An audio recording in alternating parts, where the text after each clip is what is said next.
career in journalism at Stevens Point Journal in 2004, back when there was still a newsroom at the Stevens Point Journal. We had an editor, we had a copy desk, we had 2 photographers. I'm sure everyone in this room has heard of Tom Kadowski, Tomcat, Yep. and Doug Wojcik, and both gentlemen are still around the community, still freelancing in the area for photography. After I left the Stevens Point Journal, I founded the Stevens Point City Times in 2010. We were really tilting at windmills in a pretty big way. All of our mistakes were public. We had a lot of egg on our faces because we didn't know anything about running a business. We're just a bunch of dumb reporters. We just wanted to cover City Hall and the school board. 2014, I sold the City Times to multimedia channels. 2017, they eliminated their newsroom.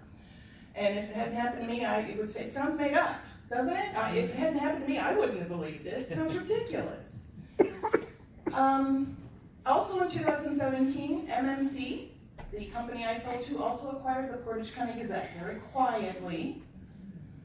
But they no longer have a real newsroom anymore either. So what I'm hoping to do here, if the clicker works, oh awesome. What the hell happened? That's the only title I could possibly come up with for local news media, because if you think about it, growing up, you kind of learned about what was important in the community by watching your parents, watching them pick up a newspaper, that tactile contact, watching their reactions to certain pages and what page they went to first, and their reaction to different news stories. That's kind of where you got your first taste of what was important in your community. Not having that anymore is a hell of a problem. What does the news do? Well, according to the American Press Institute, the purpose of journalism is to provide citizens with information they need to make the best possible decisions about their lives, their communities, their societies, and their governments. It's not Kim Kardashian. It's unfortunately a lot of what we see in the news today is all about page clicks. You want to attract people's attention, so you have flashy pictures and sensational headlines. And that has always been true in some form or another in the media. But it's worse than ever today because of the internet. What does a news reporter do all day? Every news reporter varies. This is just me. I spend about 75% of my day out in the field. I drive up and down Business 51, Michigan Avenue, Patch, Hoover. 50% of the stories that we cover, we stumble on just by driving around the community. We happen to come across a construction project, or we happen to see a water main. A couple of years ago on Church Street, right in front of the BP, there was water everywhere. It was a terrible flood because a water main broke. Never would have known if I hadn't been driving around.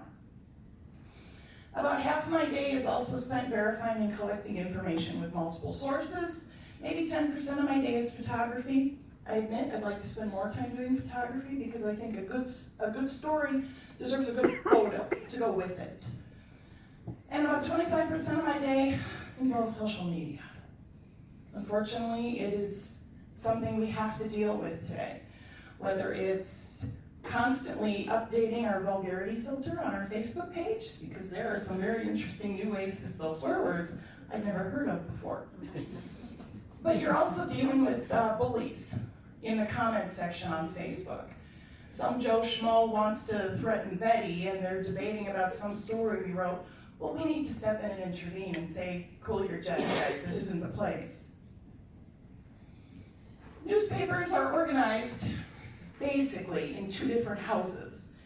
Just like one business might have a general manager and a manager, and another business might only have a manager, newspapers are the same way. This is just a very general, broad description of how they're organized. 2 different houses. I like to call this the dark side, sales. Pardon me. Obviously, they are a huge part of the organization. They bring in the money. They bring in the advertisers. We can't work without that money. But at the same time, we need to be separate, and it needs to be obvious that we're separate. Shortly after the City Times and the Buyer's Guide combined, I had so many salespeople coming up to me and saying, I got Joe's Carpet Cleaning here, and they're going to advertise with us, but only if you write a story about them. I said, screw you. That's not what we do. That's not how it's supposed to work. The mere conflict of impropriety causes a problem because we're asking you to trust us. How can you trust us if there's even the appearance of impropriety between editorial and sales? The timeline. I worked so long to get all this information together. Back in '99 is when the Portage County Gazette was most recently founded. A lot of really good writers. I went to school with Gene Kemeter's son. I learned a lot from Gene Kemeter. I freelanced with him for a while. They put together a really great news program over there. They had a lot of columnists. They gave a lot of in-depth reporting in a weekly print publication. Then in 2000, Gannett announces that it acquired the Stevens Point Journal, and it was downhill from there. In 2010, we launched the City Times, and as I said, we sold that to MMC in 2014. But in 2017, this is a big watershed moment for local news media because so much happened. MMC acquired 2 publications in the community. They got rid of, in one way or another, they got rid of all their trained editorial staff. The Stevens Point Journal closed its public office for the first time in over 100 years. I remember going into that office and talking with Rosie behind the counter. The racks and racks of publications and the smell of ink. And you could sit there and have a cup of coffee and wait around for whoever you were waiting for. It was an experience. They were part of the community. Today they have a closed office on the 2nd floor of the Chase Bank building. Not quite the same experience. In 2016, this is what the local news scene looked like. You've got the Stevens Point Journal. They had 3 good reporters who are no longer there. Portage County Gazette also had 3 reporters who are no longer there. The City Times, we grew our newsroom to a staff of 5, all trained, all continuing professional development. We emulated what they were doing at the Gazette. They are no longer there. Fast forward to today. 4 short years. Stevens Point Journal has 1 dedicated daily news reporter. He's a good writer. I don't see his byline often. Portage County Gazette and the City Times, they have a combined staff with an individual whose training I have not been able to verify what his background is. They have 1 regional editor, much like Annette, overseeing 4 markets: Rapids, Marshfield, Wausau, and Point. And the Metro Wire, which we founded in 2017, we have 2 dedicated reporters. That's it. That's all we got. So just to give you kind of a little tidbit of information, this is just scratching the surface. This is not just local, this is nationwide. It has been a bloodbath in terms of what's happening in local media outlets. Back in 2008, there was about 71,000 news reporters working at roughly 1,400 print publications and about 1,000 news websites. It's really difficult to really put a hard number on how many news websites there are. You can have a trained journalist launch their own publication online, but who's going to know about it unless they report it to some agency that counts those numbers? So we're not sure how accurate that 1,000 number is. In 2019, 37,000 news reporters lost their job in America.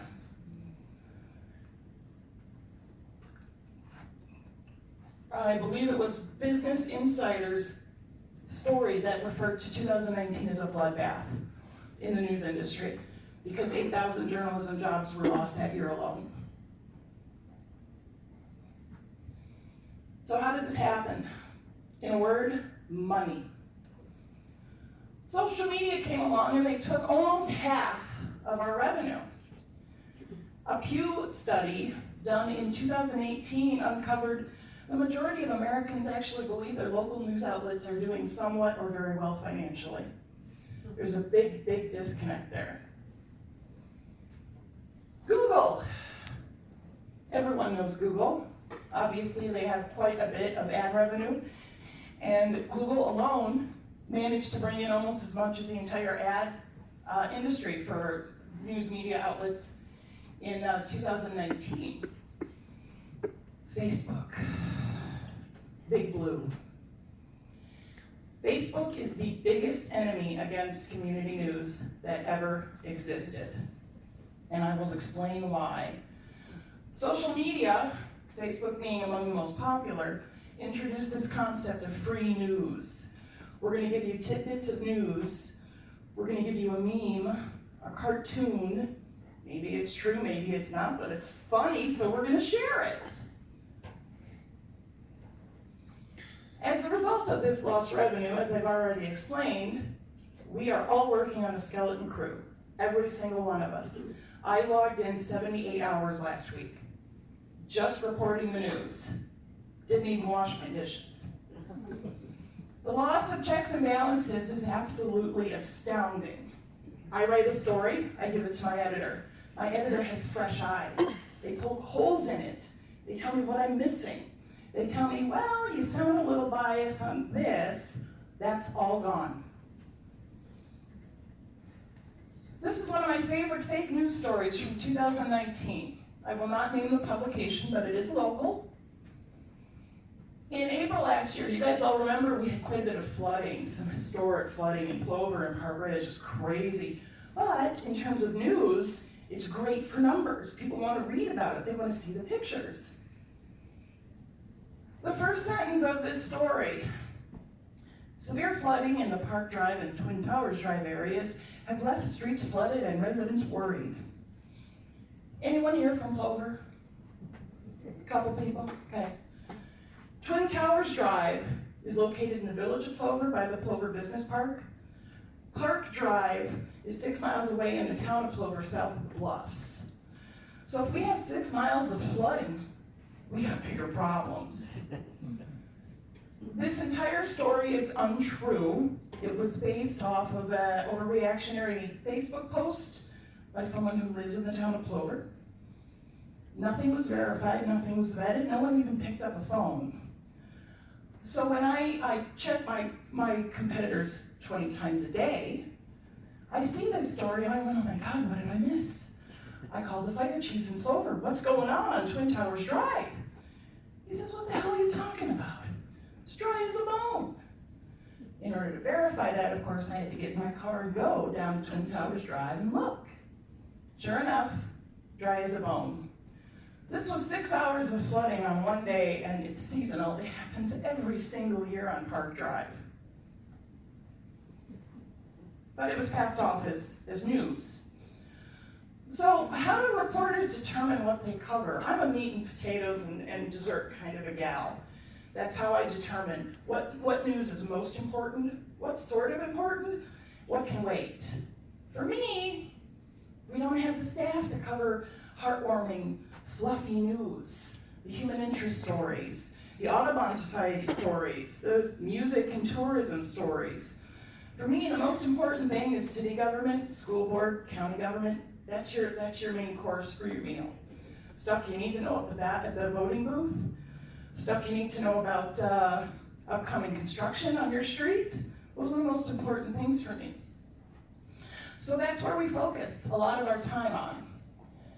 In 2004, Stevens Point Journal reporters were required to bank one news story every day, at least one news story. At the end of that week, they had to have a sixth news story ready for that big fat old-fashioned Sunday edition. Remember those? In 2020, the daily requirements are gone. Now, in order to be a news reporter at Gannett, you have a certain number of page views that your stories have to collectively bring in. So you might not see a news reporter's byline for days, or maybe weeks, because they're working on one particular story they believe is going to bring in the biggest numbers. News reporter salaries. This is my favorite slide because it's the worst kind of news. The national mean wage for a news reporter, according to the Bureau of Labor Statistics, $35,860. Now, if you got a family of four, that's $2,900 a month before taxes. And we're supposed to spend 6 hours at a school board meeting? In Wisconsin, that number is much lower. We live in a much lower cost of living area. It's about $29,000.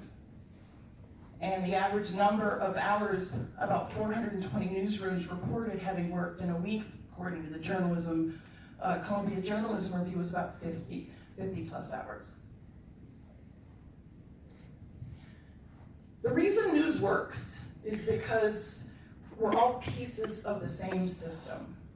Police, fire, local government, business, community groups like the Rotary and the Optimists, all different pieces of the same system. Everybody should be working together to send everything to the news media so that it's a one-stop shop. You get all your information in one spot. How many times have you tried to find something on Facebook and can't? How many times has something popped up on your Facebook feed 3 days later? That's how the city communicated the snow emergency to the media this last snowstorm we had. We put it on Facebook. Didn't see it for 3 days. When you take a piece out of this circle, that flow is interrupted. Causes more work for us, worse communication between agencies and groups. It means the community's not getting the news that they need and expect from us. So what happened to that relationship? Again, I point right back to Facebook. Here we've got something on Boy Scouts, we've got a scholarship announcement from the sheriff's office. Someone actually put out on You Know You're from Stevens Point If a question wanting to know where to advertise jobs. This is all on Facebook. All this stuff used to come to the media. Now, we wouldn't charge for writing stories about this stuff. It was understood that it was sort of a public service announcement. Send us your press release, we'll write up a little news brief, come take a picture. That's what we do. But instead it goes right to Facebook. Bypasses the media entirely in many cases. The problem is, this is such a new phenomenon, it's unclear to what extent or what the long-term implications of this might be on our industry and on the public, people who consume the news. You know who's keeping track of what's happening in the news industry? News reporters. How many of us are left? This has to be kind of a pet project to do this type of research because there's just not enough hours in the day. We've adapted, probably not as well as we could have. We were so busy being high and mighty, being ethical as a journalist, that we forgot technology just pulled the rug right from underneath us, kicked our butts. Right now we're wearing multiple hats. Those newsroom teams I told you about, where you have a copy editor, fresh eyes on your story, that's all gone. So now you have one person wearing 2 or 3 different hats. Without really having the training to be a copy editor, I have to be a copy editor. Without really understanding football, I have to go cover football because there's no one else to do it. So we do the best we can. We give a lot away for free. I don't know how many of you follow our Facebook page, and we did the same thing when I ran the City Times. We would have Facebook photo albums. Because we all have a mom or a grandma or someone in our lives who really wants that picture of Junior on the football field at PJ's or Stash. Not having print, we offer it to them on Facebook. They took full advantage of it. That's something we used to get paid for. People used to pick up a print copy or they used to buy a subscription. Now we give it away for free because if we don't, everyone out there has a cell phone. They can take their own video and take their own pictures. They don't need us anymore.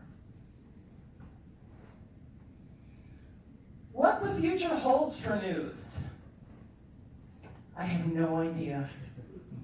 All I know is it is necessary. We have to increase our presence in the community. My old editor at the Stevens Point Journal was constantly on some board teaching people about what we do. There's no more news consumer education in elementary schools. I've talked with Connie Neidart, who's the secondary education director over at the district. They just don't do it anymore. They talk about digital citizenship, it's called. This is where we teach young people to be safe online. When you have that print publication in front of you, it was clear, this is the opinion page, this is the sports page, this is the hard news page, because they're labeled. because the stories and the headlines and the way that the news is packaged looks like opinion or news or sports. But now we are at the mercy of whatever website we've built for ourselves. Maybe we don't have the technological capability to make it look as awesome as it might otherwise look in print. Young people are confused. We see it in our comment section every day. There's a big bit of confusion about the difference between opinion and news. And these kids complain constantly because they get the two confused. So it's not being taught in the schools anymore. News literacy education. I will not say which elected official did this. 2 weeks ago was the first annual National News Literacy Week. It's something that, it's a new initiative that's being pushed by the Save Journalism Foundation. We reached out to a number of local elected officials and public figures, asking them, send us your column, tell us why you think news literacy is important. We had 2 individuals come back and say, what the hell's news literacy? I've never heard of that before. And one of them is in state government. This individual thought there was no difference between news literacy and literacy, so they wrote a column on their favorite book and sent it over. News literacy in a nutshell is being able to tell fact from fiction, being able to tell real news from fake news. It's not always very easy, but it's not a difficult concept to grasp. We all grew up with it. Why don't our kids get it? I think that's the bigger question, is what are we not teaching our young people that we instinctively learned growing up so we can tell the difference? What happens when newsrooms are gutted, like what has happened? I see at least one news reporter, former news reporter in the room. What happens when these positions are gone? It's a halcyon era for corrupt government. We do have pieces of appearance of corruption locally. We don't have the staff to investigate. So lots of things get missed. When you've got your newsroom, when there's not enough reporters to go around, city council, school board, street construction projects, the sex offender that was just released from jail, all that stuff goes missed if no one's there to report it. So how do we fix it? Money! It's my shameless plug on the last page of my presentation. It's really important that we start teaching, especially our young people. News is a product. It almost feels dirty to say that as a reporter, but it's absolutely true. News is a product. I've spent 6 hours in a school board meeting just to verify one line of a story. It takes a lot of work. It takes a very high BS meter. It takes a lot of time. After you leave that city council meeting that's already lasted 4 hours, you have 3 hours of writing to do. And when you look at how many hours we put into this job, when you look at how low the pay is, when you look at the actual structured companies who are in charge and who own print publications, what are they putting into their news outlets? What are they investing into their news reporters? Take a free publication, take a subscription publication. You get what you pay for. Free news will probably never be quality, and sadly, I think we've seen an example of that in Wausau because multimedia channels just bought city pages. So I'm not sure what's going on with their 10 employees, including B.C. Kowalski, who's a great writer, used to write for the Journal for many years. I'm not really sure what's going to happen there. But if a community does not support the journalists who work for them, the news industry is doomed on the local level.